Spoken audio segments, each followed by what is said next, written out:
আমাদের খামারের মুরগিগুলা ঠান্ডা লেগে গেছে একদম বাজেভাবে।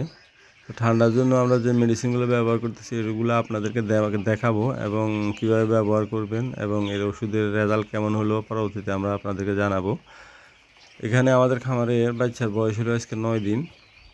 তো আমরা কালকে 7 দিন থেকেই ওষুধটা ব্যবহার করতেছি। মোটামুটি এখন আলহামদুলিল্লাহ আছে ভালো। এখানে খামারে বাচ্চা আছে 2600 ভিতরে এখন পর্যন্ত আজকে 9 দিনে 22 পিসের মতো মারা গেছে। 12 বস্তা খাদ্য খাইছে এখন পর্যন্ত।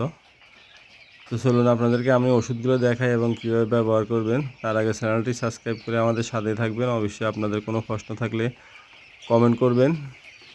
আমরা ব্যবহার করছি টিলকামাইসিন, টাইলোসিন, মূলত টাইলোসিন এটা। আর আমরা ব্যবহার করছি ডক্সিবেট, ডক্সিসাইক্লিন, আর আমরা ডাইলোরেসটা ব্যবহার করতেছি 3টা। ডাইলোরেস আমরা শুধুমাত্র স্প্রে করতেছি 1 লিটার পানিতে 10 ml ডেইলি 2বার করে। আর 24 ঘন্টা ওষুধটা আমরা 24 ঘন্টায় চালাইতেছি। সর্দিতে যেহেতু একদম বাজেভাবে লেগেছে, মানে বলার মতো না, একদম নিঃশ্বাস ফেলাইতে পারতেছে না মুরগি। করছি ইনশাআল্লাহ সুস্থ হয়ে যাবে, দেখা যাক।